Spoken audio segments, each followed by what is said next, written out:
The year is 1986. The People's Republic of China has begun its program of opening up to foreign investment. International capital is flowing into special economic zones, and the country is experiencing a very high rate of economic growth.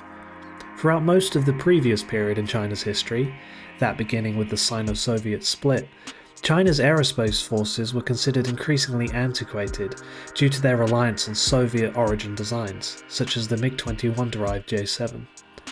Work has been underway since 1964 to push the boundaries of what China's state-owned aerospace industry, in particular the Shenyang Aircraft Corporation, was capable of. This has led to the development of the J-8, a twin-engined interceptor that had no direct equivalent in service with the Soviet Union. The J-8 achieved IOC in the early 1980s, but was dramatically reworked for the J-8-2 variant that same decade. The J-8 represented the technological high point of third-generation aircraft produced by the People's Republic of China, but China's political leadership was painfully aware that it needed a true fourth-generation aircraft. As such, in 1986, the Central Military Commission approved a project to develop such a craft, with Chengdu Aircraft Corporation being selected as the state-owned company to manage those efforts. Advanced combat aircraft are commonly grouped into generations as a consequence of their long development times, dramatic shifts in their engineered complexity, and overall capabilities. Fourth-generation aircraft are generally known for their super maneuverability, more advanced avionics that enable beyond visual range combat, and overall multi-role capabilities.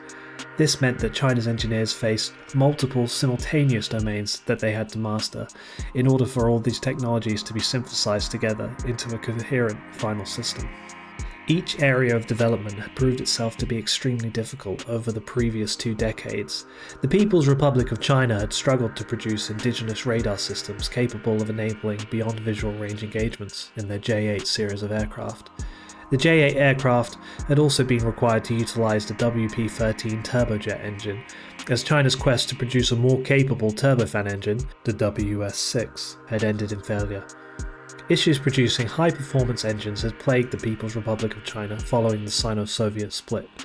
The production of high-performance combat aircraft is to a large degree dependent on powerful engines that have a high thrust-to-weight ratio.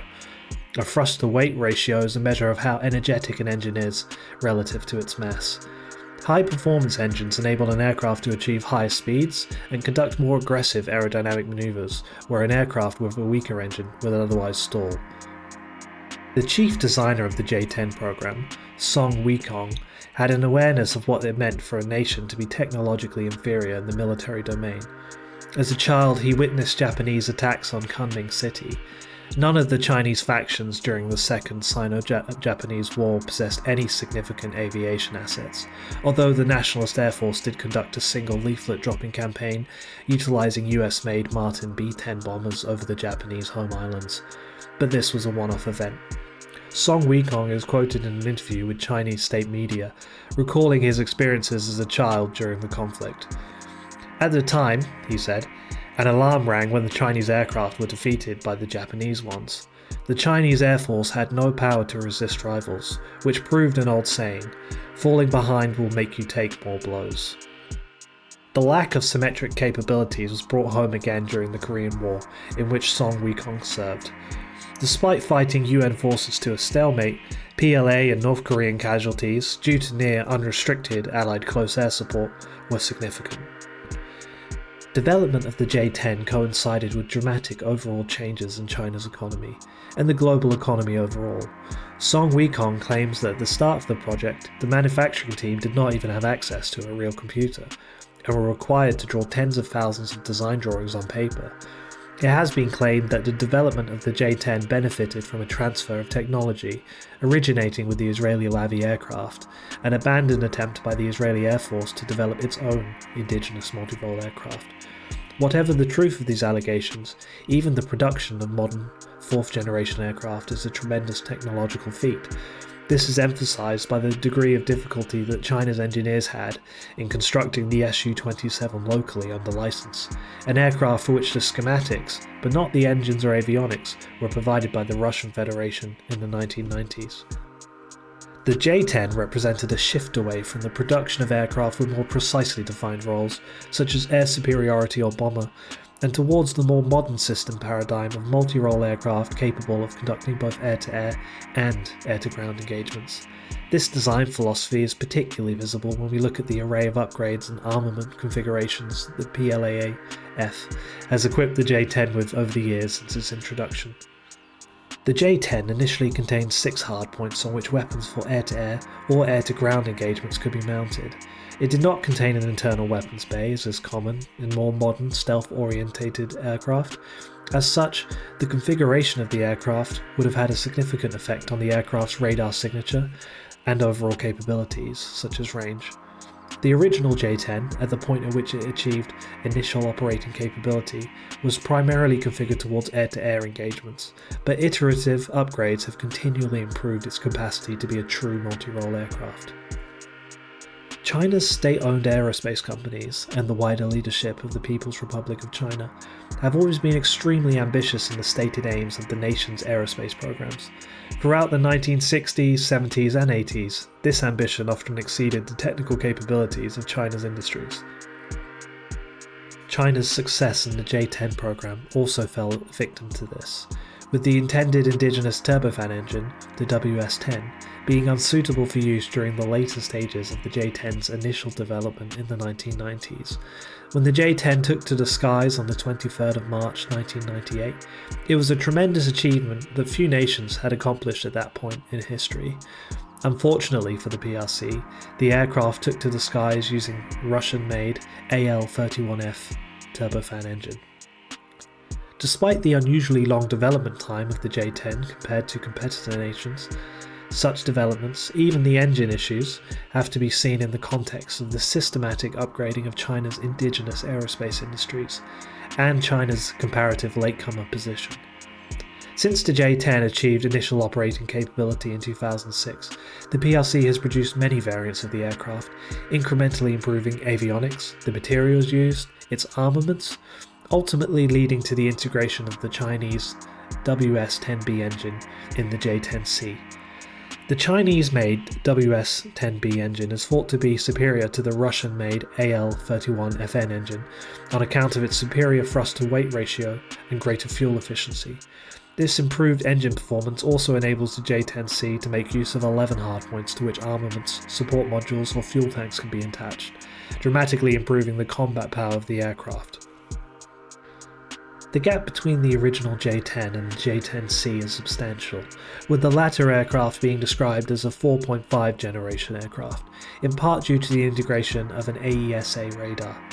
An AESA radar, otherwise understood as an active electronically scanned array, is a complex radar system made of many small transmitter and receiver modules through which radar emissions can be individually and electronically steered. This contrasts to the legacy approach in which an emitting radar element is mechanically shifted in order to cover a wider view of the aircraft's front-facing region. The net effect of this change is that the aircraft can conduct near-instantaneous tracking of multiple targets of various aspects. In simpler terms, the J-10C has significantly improved situational awareness of potential threats and targets. Complementing these improvements has been the integration of the PL-15 with the J-10C.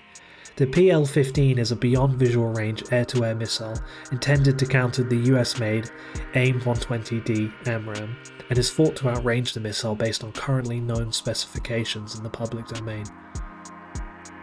What is fascinating is that the J-10 and its many variants are just one 4th generation aircraft within the wider infantry of the PLAAF. It is also proven to be the most advanced aircraft that the PRC has made available for export, in the form of the J-10CE. The J-10CE is advertised to export customers through the lens of its many armament configurations. These include the ability for the J-10CE to utilise 1,700 and 2,400 litre fuel tanks under the fuselage for extended range missions, as well as additional fuel tanks on hardpoints on the aircraft's wings. The ability to carry air-to-ground munitions such as 1,000 kg satellite-guided bomb, laser-guided munitions. Overall, the aircraft can carry up to 3,000 kg of munitions. The J-10CE also has the ability to carry electronic jamming pods, reconnaissance pods on the aircraft's hardpoints. The aircraft's overall maneuverability powered in part by fly-by-wire technologies, the aerodynamic delta-wing canard design, and its advanced engine, are also advertised to prospective buyers.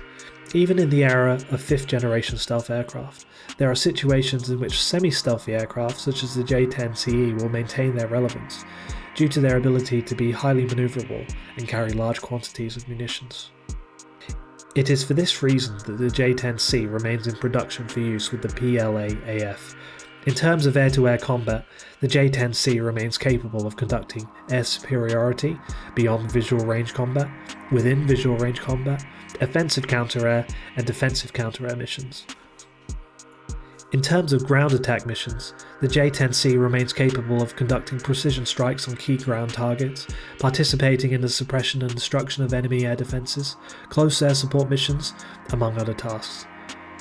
The J-10C can also conduct maritime strike missions, utilising sea-skimming anti-ship cruise missiles such as the YJ-83K. The aforementioned reconnaissance and electronic jamming pods also point to the ability for the J-10C to participate in electronic warfare and reconnaissance missions, even if, as in the case of the PLA-AF, more advanced dedicated aircraft such as the J-16D or Wing-Long II exist for this purpose. As a multi-role aircraft, the J-10 is a platform on which almost all aerospace missions can be attempted. It is undoubtedly a key part of China's modern aerospace forces, and despite its protracted development to initial operating capability, was a worthwhile endeavour from the perspective of the People's Republic of China.